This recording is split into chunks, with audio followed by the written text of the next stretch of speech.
Welcome to Flow, here with another interview. Today I've got a good friend, Cato Aspmo. Is that how you say it? Yeah, Aspmo. Cato Aspmo. Aspmo. Yeah. Cato Aspmo. Yeah. Do you have a nickname? No. Have you ever had a nickname? No, never. You've never. People have definitely given you nicknames, haven't they? Yeah, but None of them have stuck. They thought my real name was my nickname. So Cato. Cato was my nickname. Okay. So you live in Stockholm right now. Yeah. But where are you from before that? I'm from a small town called Filipstad, one of the smallest towns in Sweden. Oh really? Yeah. That's cool. And before, what are your background? Like, are you Swedish? Are you part Norwegian? Or? Yeah, my parents are from Norway. So your blood is Norwegian? Yeah, Norwegian. You live in Sweden, so you're like a Viking? Yeah, almost. Yeah. Yeah, you can say. Yeah, I think so, man. I think a lot of people would agree with that. When did you discover parkour? I think 2004 or 2003 maybe. Yeah. I'm not sure. But I have I've heard about it before I saw it. Oh really? So I started a little bit before I really saw any parkour. Yeah. So I just jumped off stones and like rooftops. Yeah. Doing wall flips and stuff. Oh, you just taught yourself? Yeah. So I don't know, maybe 2007. Okay. I really started to train. Was there parkour. anything that made you? Did you see like Yamakaze? Some people saw Yamakaze or District 13 or Jump Britain. Was there nothing like that? No? Yeah, it was a couple of like different movies, like Jumping London. Yeah. And the free run videos. Oh yeah, on YouTube. Or where, they were just posted on the internet. A Russian climber kid. Of Oleg. Oleg, yeah. Yeah. I thought I want to do those tricks that those guys do. Yeah. So it just went on from that. Okay. And what was your background before you even started that? Judo, and I did skateboarding as well. Oh, sick. And what level were you at with judo? I was in the Swedish national team for youth. Okay. Junior. Yeah, that's pretty cool. And then skateboarding, were you semi-pro or anything? No, just for fun. For fun. Was there a skate park in your town? No, not really. We had to build our own You stuff. put all your own stuff. And in parkour, if you said it's like a forest where you live, how did you do parkour? Because a lot of people, they complain, they say, oh, I live in the countryside, there's not any trees, or like I can't find anywhere. And you're an example that you can live in this tiny village. Yeah, I think you can find places everywhere, even in this room. Yeah, exactly. If you're passionate enough and you want to make it happen, you won't make excuses. You will find somewhere. Yeah. Cato's an example of what talent can come out of, you know, a village like that with trees and so on. And you see a lot of your videos. You find abandoned buildings and. Yeah, but we had to really look for those places, like to look up on the internet. When did me and you first meet? Tampa. It was Tampa when we first met. Yeah. Ah, yeah. I remember after the competition in the hot tub, we hung out. Yeah. And there was like all the free runners around. Yeah. Well, you competed in it. I was judging. Yeah. In Tampa. How did you do in that? Not very good, I think. You didn't. You come top 3 in that. I think top maybe 8 or something. Oh, okay. And then we went to Detroit after that. Yeah. No, Boston. Washington. Boston, wasn't it? Yeah. Oh, we travelled together. We did a video with WFPF. We travelled around. Went to Washington. Yeah. We went to New York together. That was the first time you were in New York as well. Yeah, that was really cool. Cool. Yeah. And then we went to Boston. And did you compete again in Boston? No, I judged. You judged in Boston. Okay. I didn't judge in Boston. We did a few Red Bull competitions together. We did Brazil. Yeah, Brazil. London. Detroit. How have you done in them ones? Brazil, did you win best trick? Yeah, best trick. A double side flip. I think it was Congainer. Oh, I'm not the front really Congainer. Yeah. Okay. I thought you deserved top 3 in that one. You did really good runs, but it's the way it comes, and you still got an award. I think that's great. I've always said my favourite 2 people to watch in competition are you and Gaetan from Speeders. Okay, because cool. you just see everything very differently, and I like watching you on the course when your mind is working out your run. It's very interesting to see you have a different approach to most other people, and I just like that, seeing people that approach things differently. Cool, man. So what are you doing now with your parkour? I'm teaching. You're teaching? Yeah, okay. in Stockholm. Yeah. This circus school. Okay. Not in school, but okay. like after school activity for kids.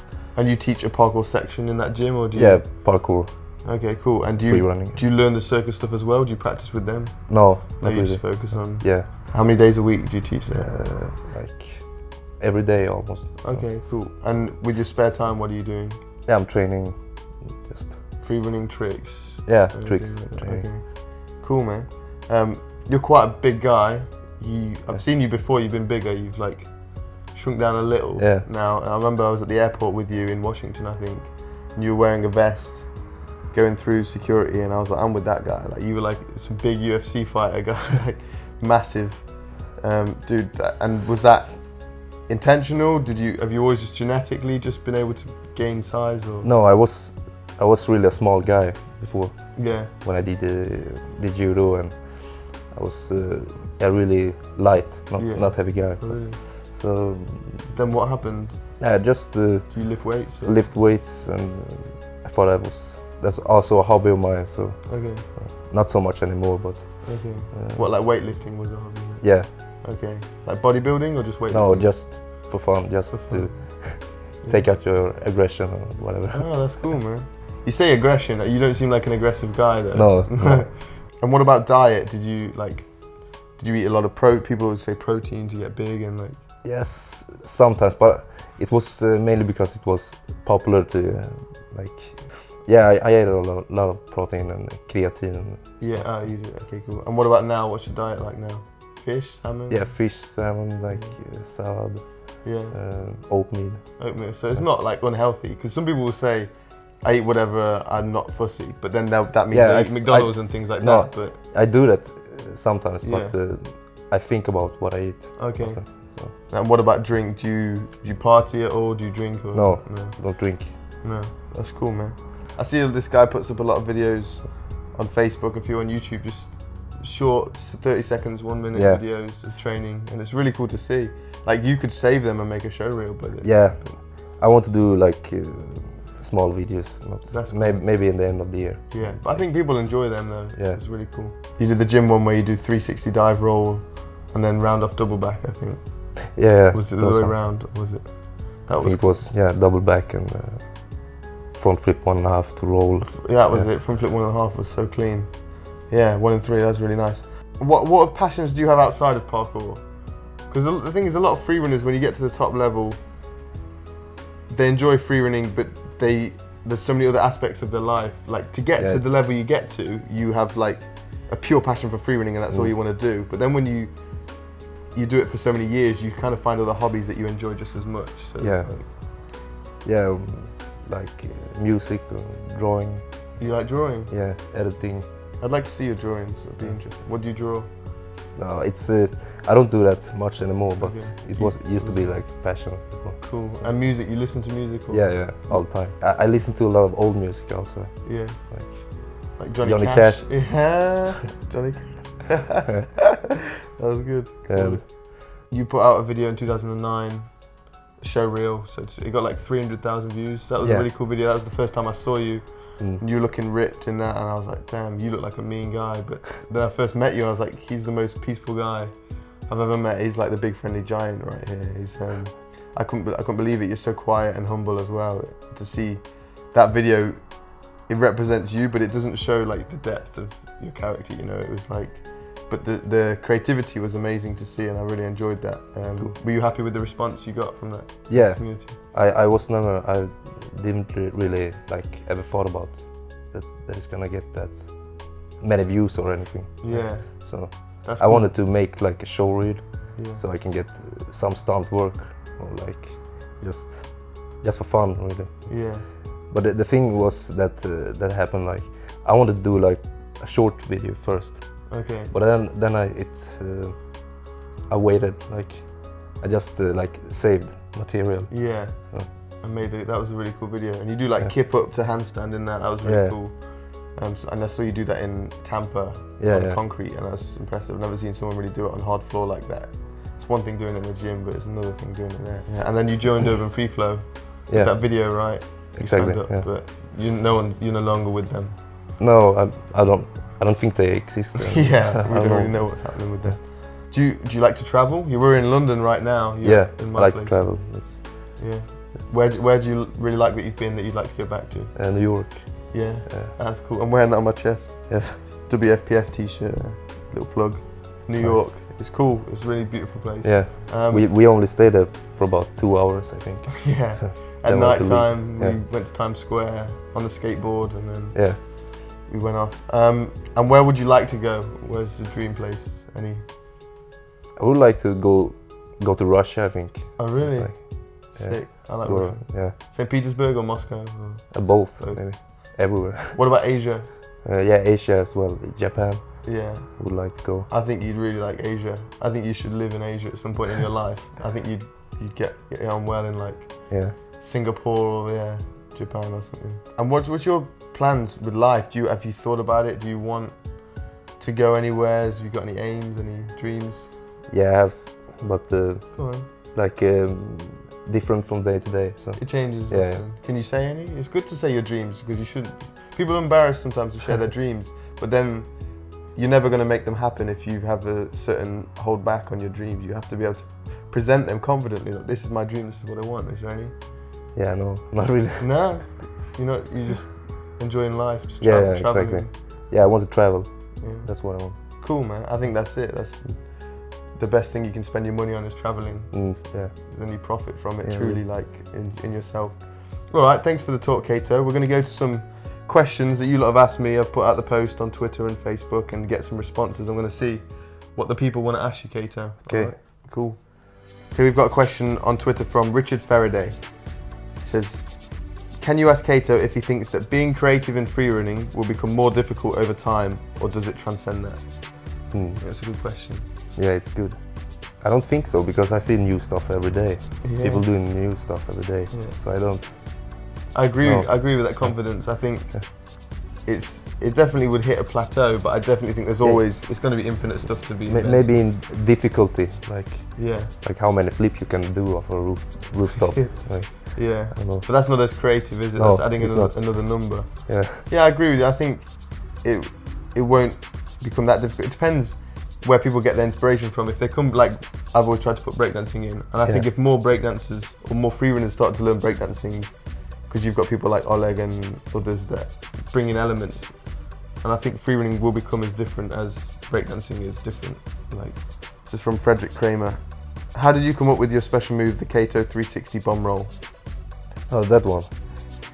It was like first time I tried the roll bomb. Yeah.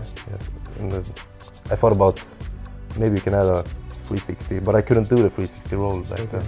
It was like 2009 or something, 2010. Yeah. So it was like a imaginary move first. Like, that's cool. Yeah. You have to do everything in your head before you can do it in real life. That's cool. This guy said you really need to make more movies. Yeah. I think we all agree that you do. Okay. It's up to you. It's up to you. Brett Bugeye says, at what point did you decide to train like it was your profession instead of a hobby? 2007. That's when you were like, I want to do this. Yeah. That's cool, good answer. This guy Gareth Leishman says, why Cato and Livewire haven't made a handstand video together? Maybe we should. Maybe we should. We've not been together long enough to do that, really, have we? This is a fairly interesting question. How about David Bell and Sebastian Foucan for you? What do you think? What's your opinions of them? I don't know really. I've never met those guys, so I don't really know. Of anything you've seen in videos, you have an opinion? Yeah, it's, like one of the first videos I saw was David Bell's first video. I don't know what it's called. It was like in black and white. Yeah. Video. It was the one with the Eminem. Like, 8 Mile soundtrack. Yeah. I watched that video over and over again, but that was inspiring back in the day. Yeah, it's inspiring. Okay, here's a question from Michael Moran. Is being a heavier freerunner more shocking on the joints? Like your knees, for example? I don't know, really. You've always been alright. You do double backs and stuff outside. Yeah, I'm alright. You've always been very inspirational to me because I've always been like a bit more top heavy. I've been worried about my joints a bit, and whereas I see you and your... I don't think so, because I see a lot of guys that are heavier than me. Yeah. I think, That's cool. Also in competition I've seen guys like, I asked them like, they're heavier than me, but they're also taller. Okay, yeah, that's cool. Where do you see the parkour scene in 10 years? It has grown so fast. So But I think it's still got a lot to grow as well. Yeah, like me too, me skateboarding too. or something. yeah, everybody would gonna know about it Yeah. already. Everybody. Yeah, I agree. I think that's where it's going. Everyone will. Most people like under 40 know about it anyway. Yeah. But there's still that aspect of, oh, you can make a living from that. People are still surprised you can do it for a living. Yeah. So I think eventually, in 10 years, it's going to be common knowledge that there are professionals like the skateboarding, like the Tony Hawks of the sport, and that's where it's going. All right. Thank you very much for your time, Cato. Thank you. No problem, man. It's great to have him over in London. Stay tuned on Flow. We've got footage coming out with Cato, interactive game, and some other things. We've also got Oleg here, so look out for that too. Thank you. Bye.